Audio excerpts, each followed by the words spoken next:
Across a moonlit sea, the old voice warning me, beware, beware, the daughter of the sea, beware, beware of me. Hello to all, I'm Gemma, otherwise known as GemmaDreams, and I hope you brought your scuba diving gear and wetsuit because we're going to Atlantea. Atlantea is a level 70 dungeon that gives you the next best gear to wear for the leveling to come. Well, sort of. Why I say sort of is before you go into the level 70 dungeon at level 56 in Wintertusk, there is the next gear upgrade after Mount Olympus.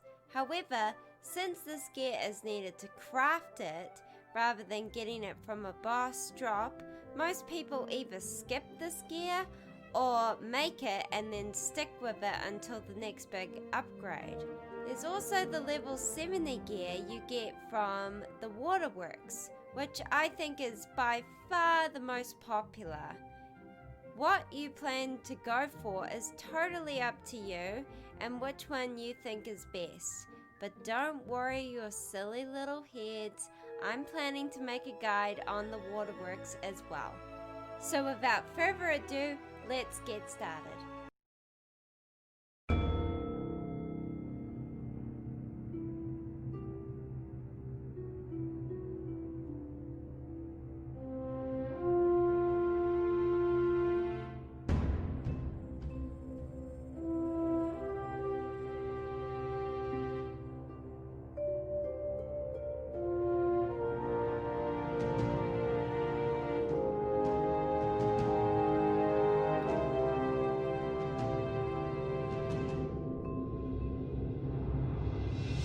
The first battle is against these Volcaras legionaries. I hope I'm pronouncing that right. They each have 3048 HP and can cast all these spells you see before you. Watch out for the Ifrits that they may cast, and the best and fastest way to get through is everyone attacking with a group hit on the first turn. However, if you are soloing, 1 or 2 blades plus an enchanted 7-pip group hit should be enough to wipe them out. Next is the cheating boss, Lamaya, and her army of Bruces. But don't fear, it's not that bad. She has 1880 HP and can cast these spells.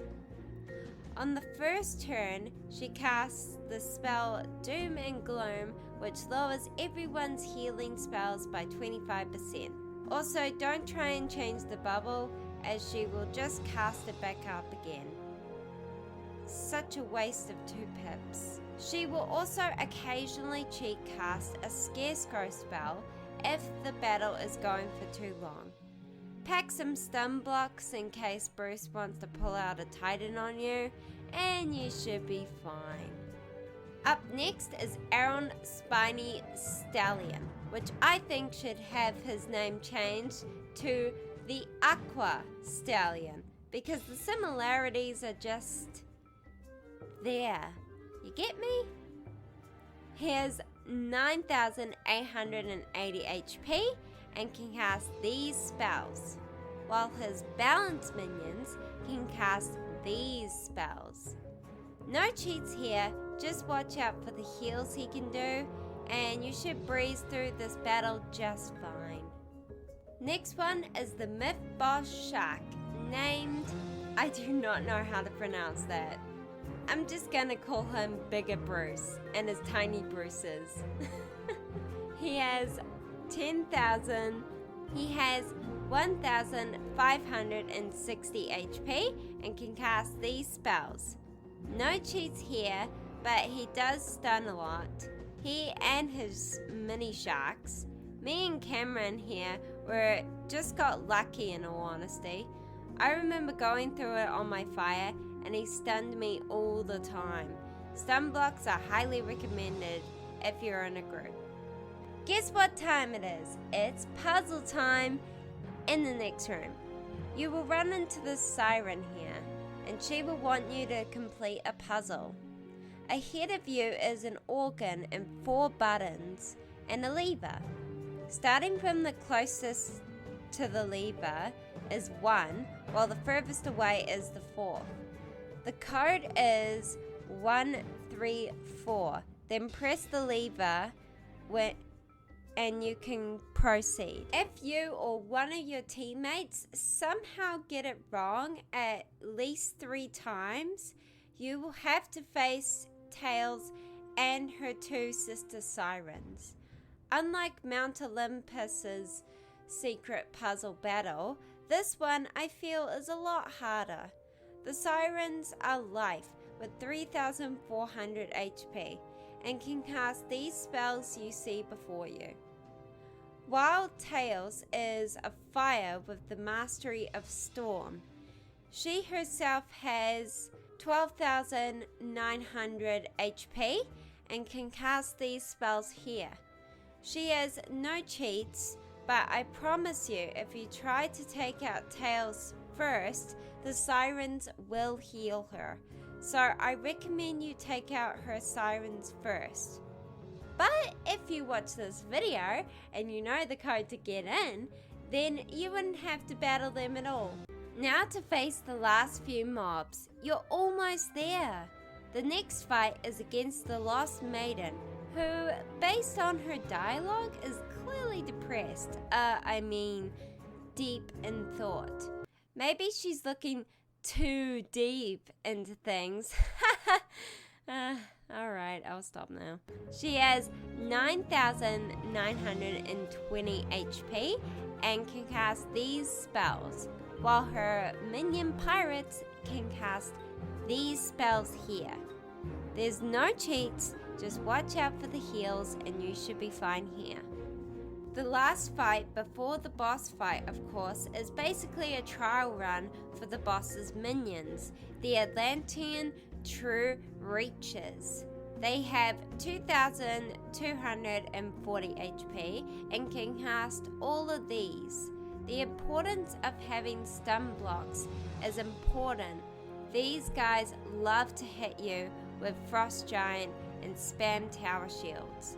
Also having teams hit more than once per turn is much appreciated. Alright, you should be now all ready for the boss himself. Poseidon, Earth Shaker. Not stirred. I'm joking. Poseidon is a storm with the mastery of ice. He has 16,000 HP and can cast these spells here. On his first turn, he casts Inflatable and will cast it every 4 turns when it runs out. If he is targeted singularly with any spell, he cheat casts his natural attack, which does 475 damage, and will remove any and all traps that are on him. With his cheats preventing feints and prisms, along with the minions stunning and shielding, a whole lot of this battle is no walk in the park. But it's still doable. As you can see in the footage, I was able to get me and my buddy Cameron where we're able to do it on our own. Also, Cam doesn't know yet that I filmed this or drew this, his wizard like this, so I hope he doesn't mind. Okay, thanks Cam, bye. Alright, where was I? Oh yeah, Poseidon. If you're with a group of people, this will be a lot easier, but what we ended up doing was blade the DPS after being stun blocked, of course, and getting all the shields out of the way on the first hit, then finishing off the minions and possibly the boss on the second hit. Both group attacks. Well done! You've made it through the entire dungeon. Or this video. both are quite the achievements. I hope you enjoyed this video. If you need any more help on this dungeon, I've left a few great websites down in the description. I hope this video helps you to be more prepared going into the dungeon, and I wish you the best of luck finding the gear you want. GemmaDreams out!